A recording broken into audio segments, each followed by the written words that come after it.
Joining me now, as promised, is Illinois Governor J.B. Pritzker. There was a positive development today, as you well know. A Seventh Circuit panel affirmed a temporary restraining order that is keeping the National Guard from actually deploying in Chicago. And they said political opposition is not rebellion, which is very true and very powerful.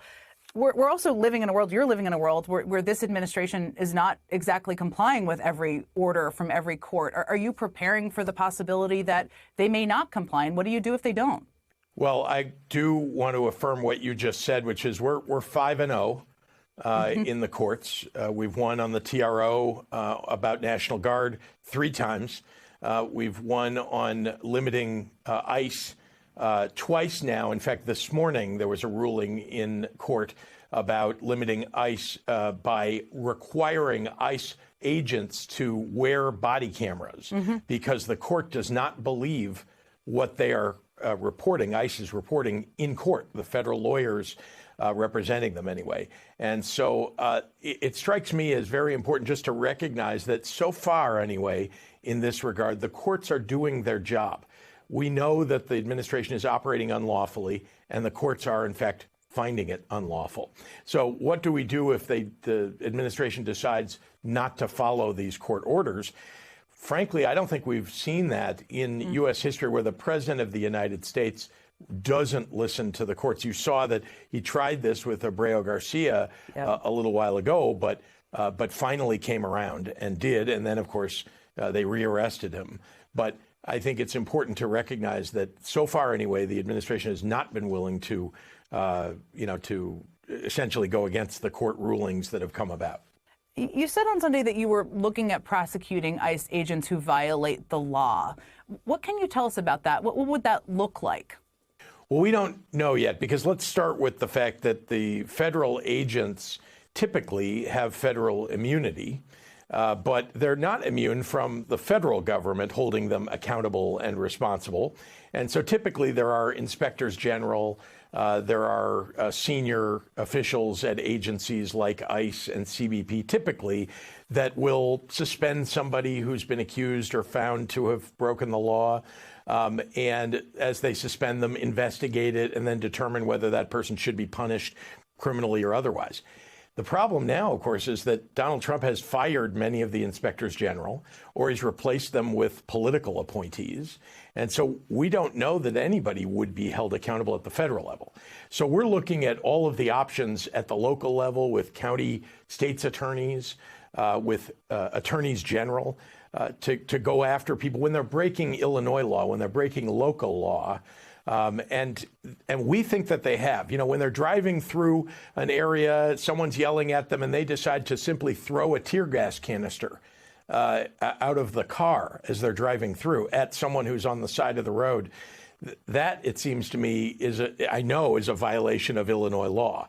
And so the question is, can we hold the officers, the agents responsible when they do something like that? If it were a police officer, we could.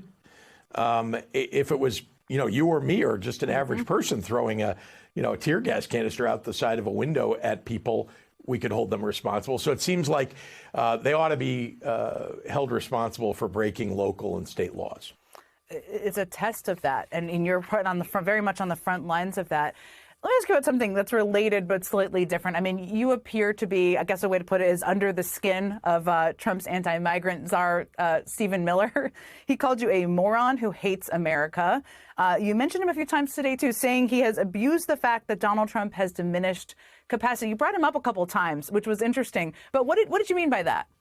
Well, I'm very plainly, it's clear that Donald Trump has diminished capacity, which I think is sad, that the people around him are not getting him help, and instead they're just taking advantage of him. And that's what Stephen Miller is. You can tell, his rhetoric is so out of bounds. And then we know that he's the one who is advising Kristi Noem at DHS. He's the one who's advising Tom Homan, who's the kind of immigration czar, deportation czar. And of course, he's the spokesperson for this entire endeavor, including about deploying National Guard into cities. So, it seems like a dangerous individual, and he has the power of the presidency because the president isn't reining him in. And so that's why I'm talking about Stephen Miller. I think that we should focus on his actions. And let's remember, and I've said this for some time, they're not always going to be in office, but they will, other than the president who's now been given immunity by the Supreme Court. The people who serve for the president, including all the way down to ICE agents, can be held accountable when there's a change of administration who's willing to hold them accountable when they break the law. Now, Stephen Miller is clearly ordering people to break the law. So, he should know that, it may be 3 years from now that he is held accountable, but I think it's important for them to know that whatever they do now, it's not like we're going to forget, and it's not like we don't have a record of what they're doing. So that is why I mentioned Stephen Miller. That's why I mentioned other people, Tom Homan and Gregory Bovino, who's the CBP leader on the ground, the one who executed their orders in Los Angeles, which was, they did an awful job in Los Angeles and created all kinds of mayhem on the ground. Now he's doing it in Chicago. And so all these people need to recognize that, you may have immunity because Donald Trump's willing to pardon anybody that's carrying out his unlawful orders, but you're not going to have it under another administration. Hakeem Jeffries told me something similar when I spoke to him last week. Before I let you go, I had to ask you about this story. When I saw it, I thought, I wonder what Governor Pritzker thinks about this. I'm going to ask you about it. Politico released leaked text from a group chat. I'm sure you saw this, of a young Republicans group that... Springfield, Illinois. Illinois Governor J.B. Pritzker issued a defiant challenge to President Donald Trump on October 8th, responding to the president's calls for his arrest with a bold taunt. Come and get me. The exchange escalated amid Trump's push to federalize 300 members of the Illinois National Guard for deployment to Chicago, overriding Pritzker's objections to bolster IC operations amid protests. Pritzker, speaking from a Chicago protest in an MSNBC interview, accused Trump of breaching the Constitution and warned of authoritarian conduct, vowing legal resistance. The governor's stand follows a string of judicial wins. A Seventh Circuit panel affirmed a temporary restraining order blocking the Guard's deployment, ruling political opposition is not rebellion. Pritzker highlighted a 5-0 record against Trump, including 3 TROs on Guard use and 2 limiting IC overreach. A recent ruling mandated body cameras for IC agents, doubting their court filings. The courts are doing their job, Pritzker said, but braced for noncompliance, noting Trump's past defiance in cases like Abreu Garcia's rearrest. I don't think we've seen a president who doesn't listen to the courts, he added, pledging state-level accountability via county attorneys and AG Lisa Madigan for violations of Illinois law like tear gas misuse.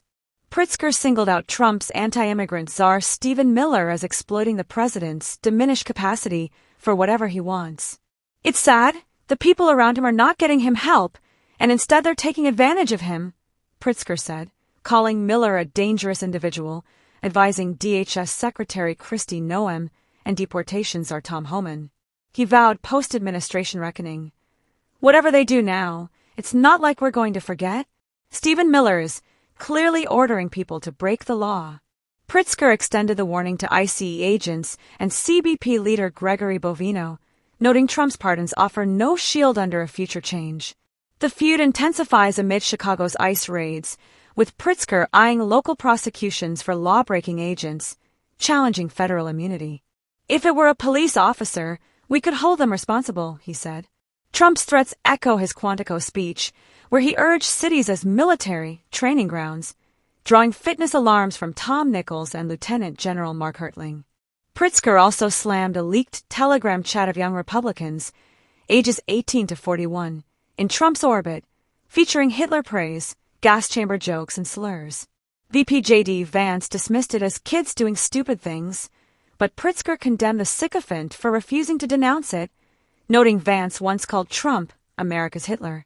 He's unwilling to condemn Nazis in their texts, Pritzker said, urging a reckoning. The chat, leaked via Politico, prompted resignations and the New York State Young Republicans disbandment, with Representative Elise Stefanik appalled but Vance shrugging. As midterms approach, Pritzker's resistance, joining Newsom's suit over California's Guard, highlights federal-state clashes. Trump's Chicago threats, plus Portland and Memphis deployments, test constitutional limits. With a 5-0 court record, Pritzker embodies blue state defiance. Illinois is not a place you can conquer, period.